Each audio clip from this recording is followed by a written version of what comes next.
Hi guys, if you are fearing to solve any type of number programs within 1 minute, this playlist is especially made for you guys. I have already done one playlist on the pattern programs where I have explained lot of pattern programs, and also user can able to solve any type of pattern program within 1 minute. If you haven't watched it, please go ahead and watch the playlist. I'm pinning that playlist here. And if you are a new beginner, if you are a new viewer to our YouTube channel, please subscribe to this YouTube channel. You can get the later notifications about the new videos, guys. So without wasting our time, let's get started, guys.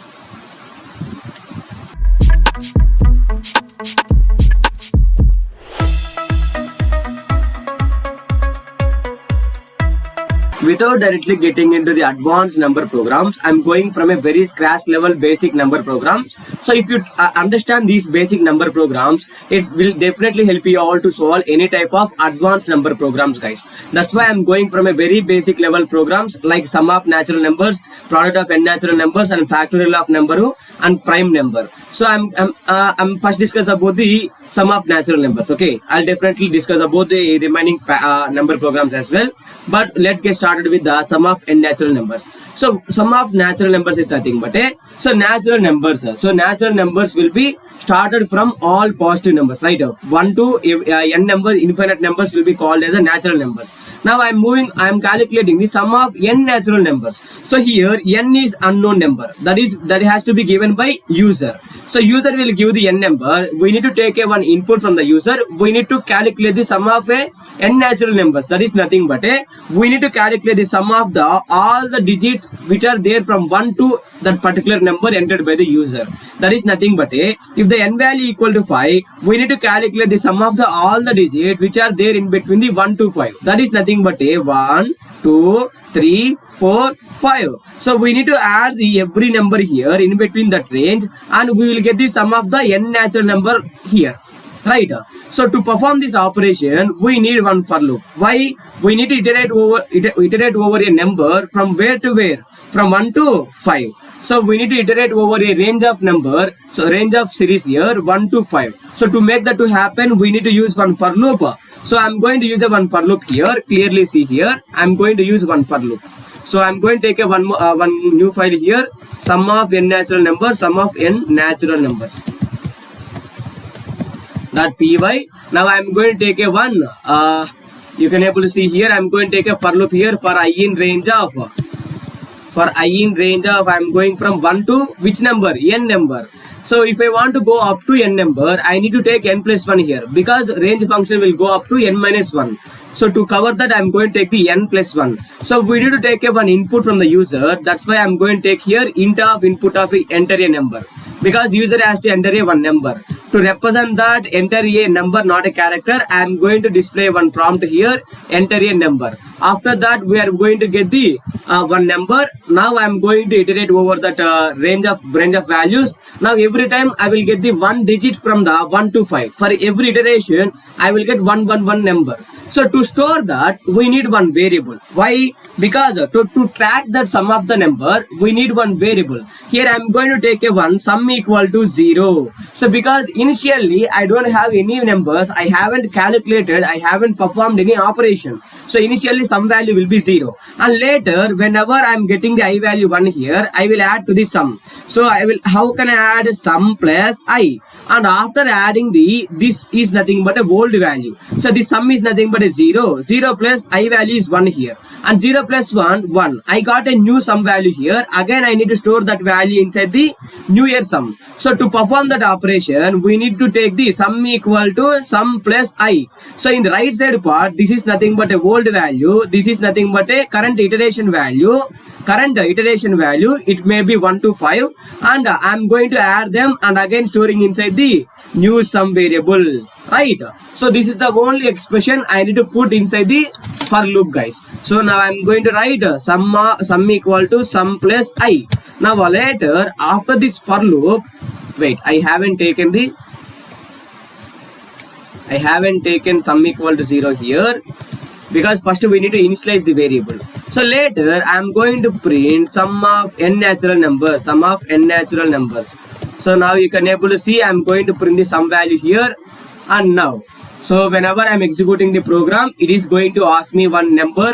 I'm going to enter a one number here, 10. You can see here we are getting the sum of n natural numbers is 55, because 1 to 10 numbers if you add up also you will get the 55 only, right?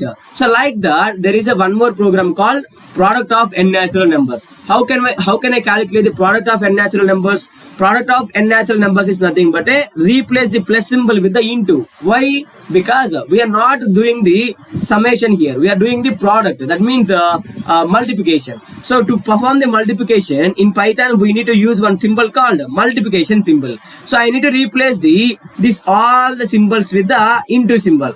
So I don't need to replace the every time. I can replace only one time, because this is the only one expression which is executing for 5 times or 10 times.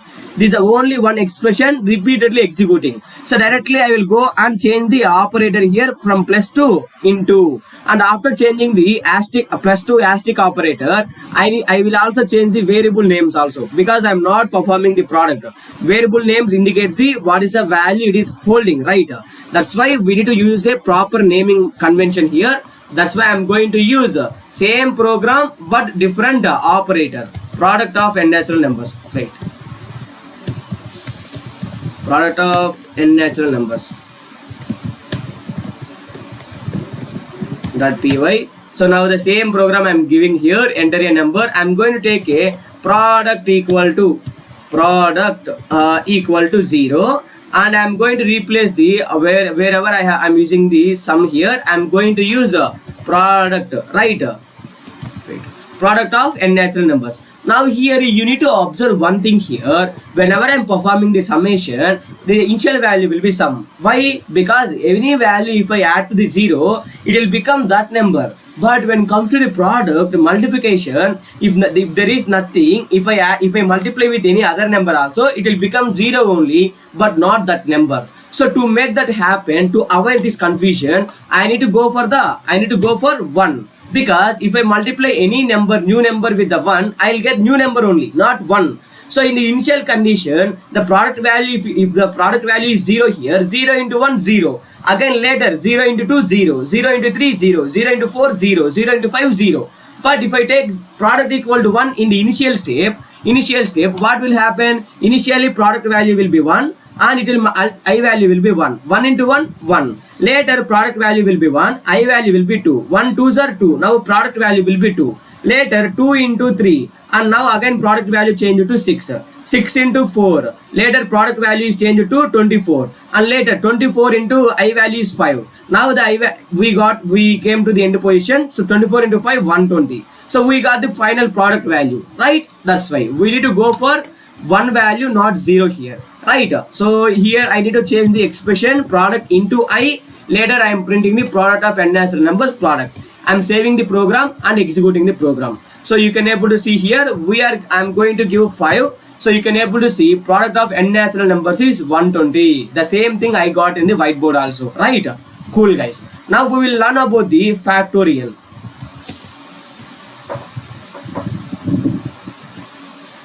So now we will learn about the factorial. So what is factorial? So factorial is represented using this symbol in the mathematics. It is nothing but all the product of positive numbers less than or equal to that number. So what is factorial?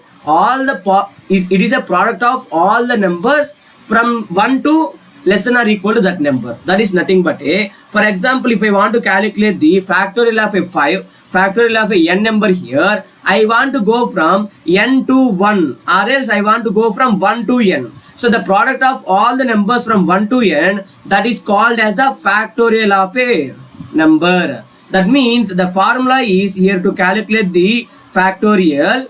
n factorial equal to n into n minus 1 factorial. That is nothing but we need to repeat this step until we reach the 1.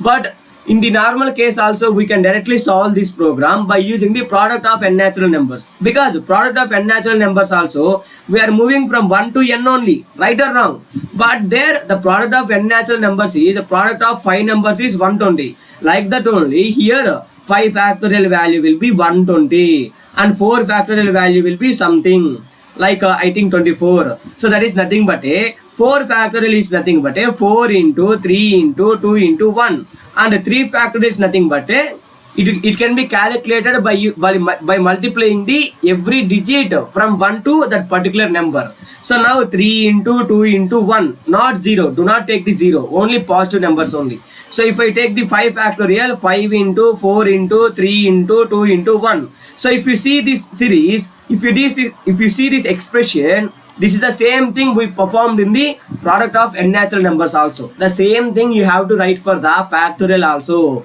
So if you learn one program, it will help you to solve two programs here. Okay, cool. So I'm going to again copying the same program. So I'm going to copying the same program and creating a new file here by representing that factorial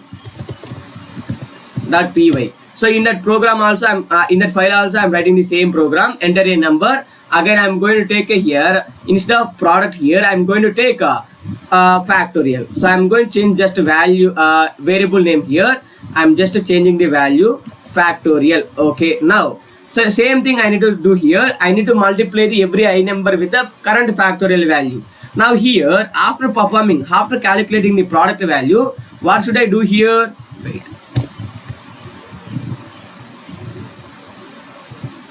Yeah. So now what I'm going to print here, factorial of a number. So factorial of, here I need to print the number. Which number? Factorial of which number? User enter number. And I'm going to write is equals to, I'm not using the string formatting here. You can go for it and you can use it. So I'm going to enter 5 here. Factorial of 5 is 120. If I again execute the program, if I ask for the 10 also, it will give. The factorial value of 10 is this number. And if I ask about this any number, so if you write the program one time, it can be calculated for any highest number also. That's why instead of directly collapsing the big stone, you can directly collapse the simple stone. Then definitely you can get the logic to break the huge stone also, right? That's why. Okay, cool. So now what I'm going to do here, I'm going with the later one more program. This is also very, very important. This is also a very basic program. That is nothing but a prime number program. So this is also a very simple program because from childhood onwards you are learning it. Prime number. What is prime number? Prime number is nothing but a number which is divisible by itself and with 1. That number is called as a prime number. Right or wrong? So itself, it can be divisible by itself and also 1. So if the number is divisible by itself and with 1, then that number can be called as a prime number, otherwise not. So here input is correct. Input is nothing but a one number, n number, any number. We need to calculate the factors. Factors are nothing but a what are the values are dividing the n. That is nothing but a. So we need to go from n to 1 or 1 to n. Each time we need to calculate, is there any number dividing the n? Is there any number between the 1 to n dividing the n? If any number is dividing the n, we need to add that value. We need to increment the value of the factors. We are counting the factors, right? That's why we are going to increment the value of the factors whenever one number is dividing the n number. If the factors value equals to 2 here, then definitely we can say that that number n is a prime number, because for a prime number we will have only 2 factors, right? Cool, guys. For this program I will tell the simple logic. See here, I'm taking the n equal to 5. For example, I'm going from 1 to 5. 1 2 3 4 5. Each time what I'm going to do here, I'm going to divide the 5 with 1, 5 with 2, 5 with 3, 5 with 4, 5 with 5. That means I'm going to divide the here 5 is a n here and below values are I here. That is nothing but a n percentile I. I'm going to perform this operation whenever this condition is equals to 0. That is nothing but a whenever the remainder of this expression equals to 0, that is a one factor for 5. That is nothing but a 5 by 1. 5 by 1 is nothing but a 1 5s are 5, remainder will be 0. So here remainder will be 0, this expression will be true, and here we are going to increment the factorial value equal to 1. Later, initially factorial value will be 0, right? Later, 5 by 2, here 2 2s are 4, remainder will be 1. Remainder will be 1. 0 is not equal to 1. So this is not true. So we are not doing anything. Later, here also 3 1s are 2, remainder is 2 here. So remainder 2 means it is not equal. And here 5 by 4. 5 by 4 is also remainder is 1 here. This is not equal. 5 by 5. So 5 ones are 5, remainder will be 0. Again we got the true condition. So again here we are going to increase the factorial value by 1. So the previous factorial value is 1 here. 1 plus 1 equal to 2 here. Now the factors value becomes the 2. After this for loop, we need to check for whether factors are equal to 2 or not. If the factors are equal to 2 here, we need to print that number, entered number is prime number. Otherwise that is not a prime number. Simple logic. So for that again I am going to create a one for loop here. Prime number dot py. So you can able to see here I am going to take a one number here. So for that number I have taken one number from the user, and after taking the one number from the user I want to calculate the factors. Factors initially it will be 0, and later we need to go from for I in range of where to where we need to go, from 1 to particular number we need to go. So which is the particular number n here. So now every time in the every iteration I want to perform one operation. What is that? Whether I is dividing the n or not. If the n is if the I value is dividing the n here, and if we are getting the remainder value as the 0 here, then we need to increase the value of the factorial. How to increase the factorial value? Equal to factors plus 1, not factorial, sorry, factors. Factors equal to factors plus 1. So after this for loop, what we will get? We will get the factors value. Clearly see here, factors. Wait guys.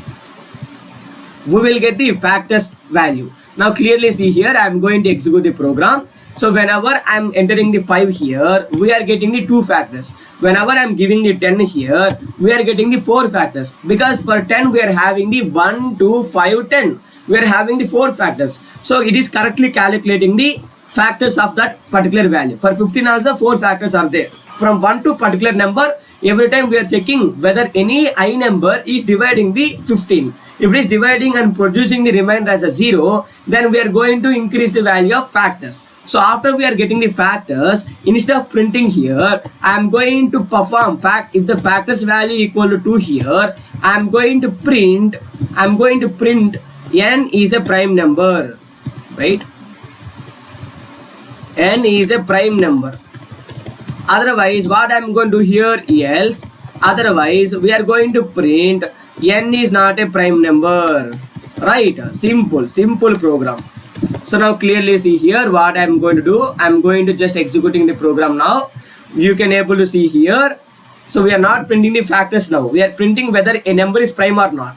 So whenever I am entering the 5 here, 5 is a prime number. Whenever I am entering the 15 also here, 15 is not a prime number, because for 15 we are having the 4 factors. So 4 is not equal to 2. So we are not saying like 15 is a prime number. We are saying 15 is not a prime number, right? Like that you can able to write the program.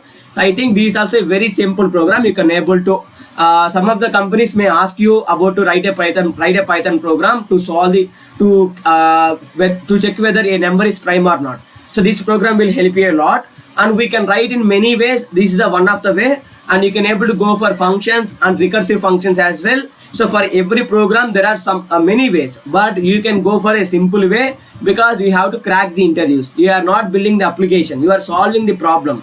Only the MNC companies only sees your logic and is it optimized code or not. But when it comes to the startups, it will not care about the time complexity. It will check your ability of understanding. It's check your project problem solving skills, guys. Okay, so thank you so much for watching this video. And so if you want to learn every number program, please watch the later videos also, guys. Thank you so much, and please subscribe to our YouTube channel. Please like this video and share this video, guys.